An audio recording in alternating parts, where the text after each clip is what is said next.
The Screwtape Letters by C.S. Lewis. Chapter 1. My dear Wormwood, I note what you say about guiding your patient's reading and taking care of that he sees a good deal of his materialist friend.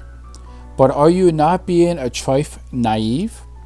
It sounds as if you suppose that argument was the way to keep him out of the enemy's clutches. That might have been so if he had not lived a few centuries earlier. At that time, the humans still knew pretty well when a thing was proved and when it was not, and if it was proved, they really believed it. They still connected thinking with doing, and were prepared to alter their way of life as a result of chain of reasoning.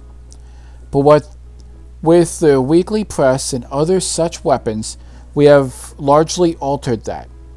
Your man has been accustomed, ever since he was a boy, to have a dozen incapable philosophies dancing around together inside his head.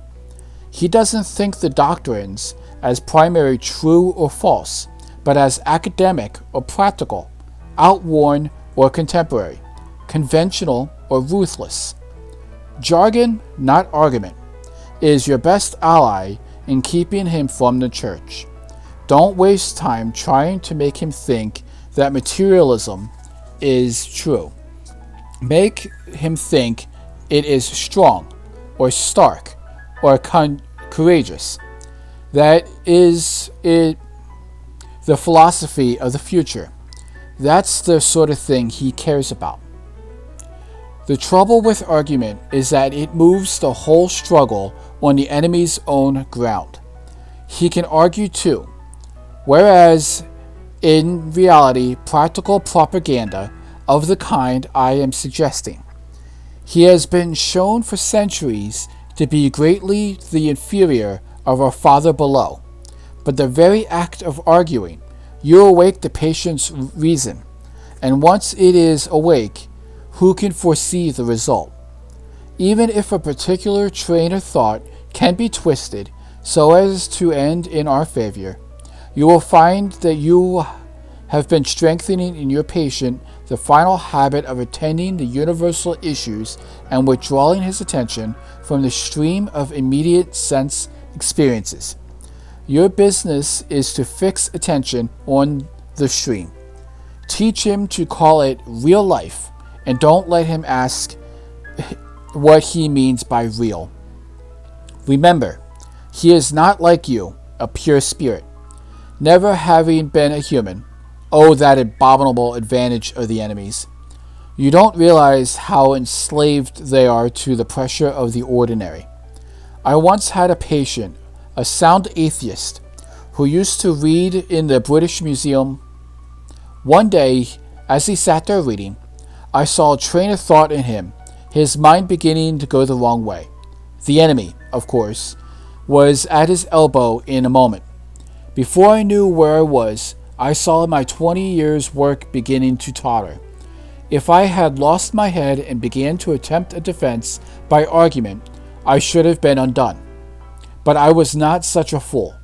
I struck instantly at the part of the man which I had best under the control, and suggested that it was just about time he had some lunch. The enemy presumably made a counter-suggestion. You know how one can never quite overhear what he says to them? That this is more important than lunch. At least I think that must have been his line, for when I saw quite, in fact, much too important to tackle at the end of the mornings, the patient brightened up considerably, and by the time I had added, much better come back after lunch and go into it with a fresh mind, he was already halfway to the door. Once he was in the streets, the battle was won. I showed him a newsboy shouting the midday paper and a number 73 bus going past, and before he reached the bottom of the steps, I had got him into the unalterable conviction that, whatever odd idea might come into the man's head, when he was shut up alone in his books, a healthy dose of real life, by which he meant the bus and the newsboy, was enough to show him that all that sort of thing just couldn't be true. He knew he had a narrow escape, and in later years was fond of talking about that inarticulate sense of articulity, which is our ultimate safeguard against the aberrations of mere logic. He is now safe in our Father's house.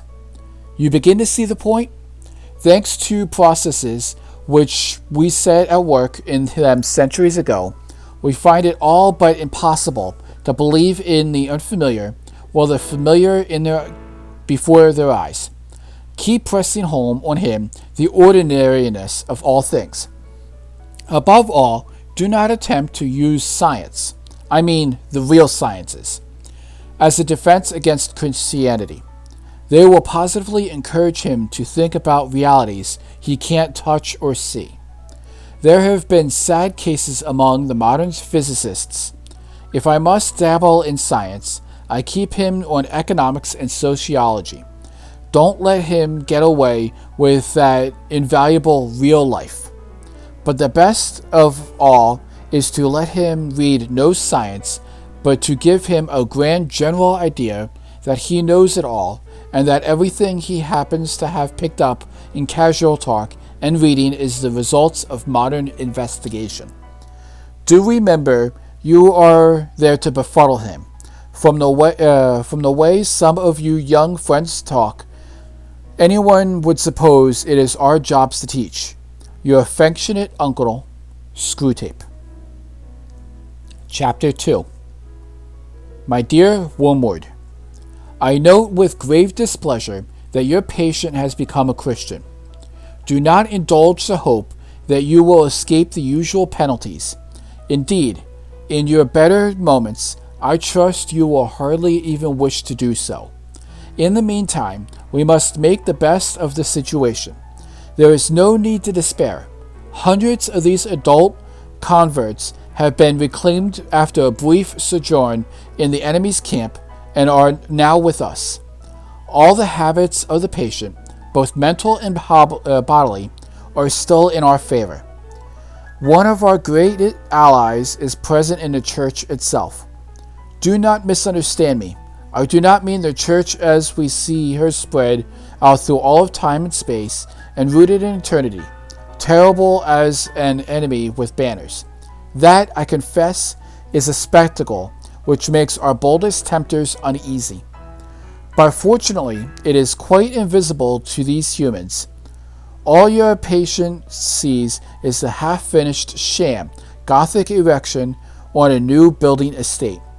When he goes inside, he sees a local grocer rather than an oily expression on his face, bustling up to him one shiny little book containing a liturgy which neither of them understands, and one shabby little book containing corrupt texts of a number of religious lyrics, mostly bad and in very small print. When he gets to his pew and looks around him, he sees that sections of his neighbors whom he has hitherto avoided. You want to lean pretty heavy on those neighbors. Make his mind flit to and fro between the expression like the body of Christ and the actual faces in the next pew. It matters very little, of course, what kind of people that next pew really contains. You may know one of them to be a great warrior on the enemy's side. No matter. Your patient, thanks to our Father below, is a fool. Provided that any of those neighbors sing out of tune, or have boots that squeak, or double chins, or odd clothes, the patient will quite easily believe that their religion must therefore be somehow ridiculous. At his prestige stage, you see, he has an idea of Christians in his mind, which he supposes to be spiritual, but which in fact is largely pictorial. His mind is full of togas and sandals and armors and bare legs, and the mere fact that other people in church wear modern clothes is a real, though of course an unconscious, difficulty to him. Nevertheless, let him come to the surface. Never let him ask what he expected them to look like. Keep everything hazy in his mind for now, and you will have all eternity wherein to amuse yourself by producing in him a particular kind of clarity which hell affords. Work hard then on the disappointment or anticlimax which is certain coming to the patient during his first few weeks as a churchman. The enemy allows his disappointment to occur on the threshold of every human endeavor. It occurs when the boy who has been enchanted in the nursery by the stories from the Odyssey buckles down and really learning Greek. It occurs when lovers who got married and begin the real task of learning to live with each other. In every department of life, it marks the transition from dreaming aspiration to laborious doing. The enemy takes this risk because he has a curious fantasy of making all these disgusting little human vermins into what he calls free lovers and servants, sons in the world. He uses his introverted love of degrading the whole spiritual world by unnatural liaisons with the two-legged animals, desiring their freedom. He therefore refuses to carry them, by their mere affections and habits, to any of the goals which he sets before them. He leaves them to do it on his own, and there lies the opportunity. But also, remember, there lies our danger. If once they get through their initial dryness successfully, they become much less dependent on emotions and therefore are harder to tempt. I have been writing hereto to the assumption that the people in the next pew afford no rational ground for disappointment. Of course, if they do, if the patient knows that the woman with the absurd hat is a fanatical bridge player, or the man with squeaky boots a miser and an extortioner, then your task is no much the easier. All you have to do is keep out of his mind the question if I am being what I am, can consider what I am in some sense a Christian, why should the different vices of these people in the next pew prove that their religion is mere hypocrisy and convention? You may ask whether it is possible to keep such an obvious thought from occurring, even to a human mind. It is, Wormwood. It is. Handle him properly, and it simply won't come into his head. He has not been anything like long enough with the enemy to have any real humility yet. What he says, even on his knees, about his own sinfulness is all parrot talk. At bottom, he still believes he has run up a very favorable credit balance in the enemy's ledger by allowing himself to be converted, and thinks that he is showing great humility and condescension in going to church with these smug, commonplace neighbors at all. Keep him in that state of mind for as long as you can. Your affectionate uncle, Screwtape. Chapter 3. My dear Wormwood, I am very pleased by that you tell me about this man's relations with his mother, but you must press your advantage. The enemy will be working from the center outwards, gradually bringing more and more of the patient's conduct under the new standard, and may reach his behavior to the old lady at any moment. You want to get in first. Keep in close touch with our colleague, Glubclose, who is in charge of the mother, and build up between you in the house a good settled habit of mutual annoyance, daily pinpricks. The following methods are useful. Number 1. Keep in mind of his inner life. He thinks his conversion is something inside him, and his attention is there, for chiefly turned at present to the states of his own mind, or rather that he very expunged version of them, which is all you should allow him to see. Encourage this. Keep his mind off the most elementary duties by directing it to the most advanced and spiritual ones.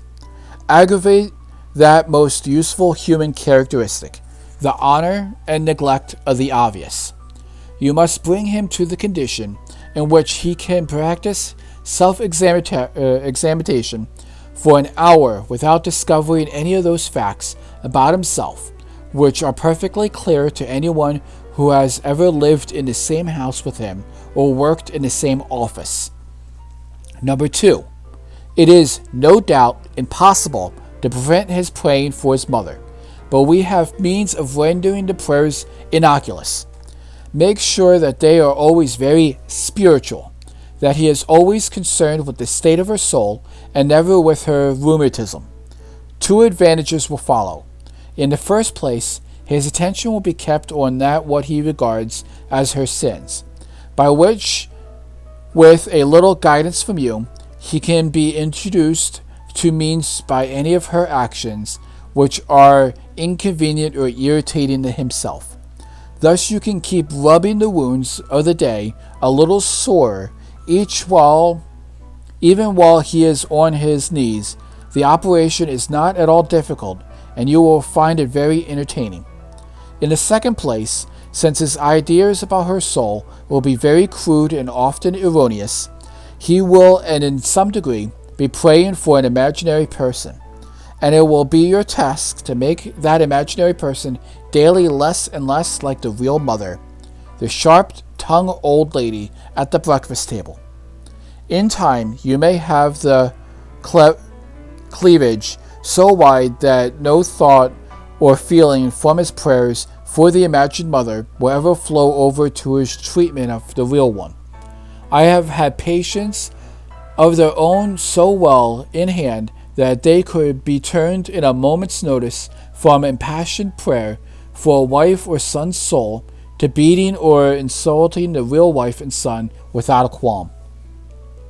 Number 3. When 2 humans have lived together for many years, it usually happens that each has tones of voice and expressions on face which are almost undoubtedly irritable to the other. Work on that.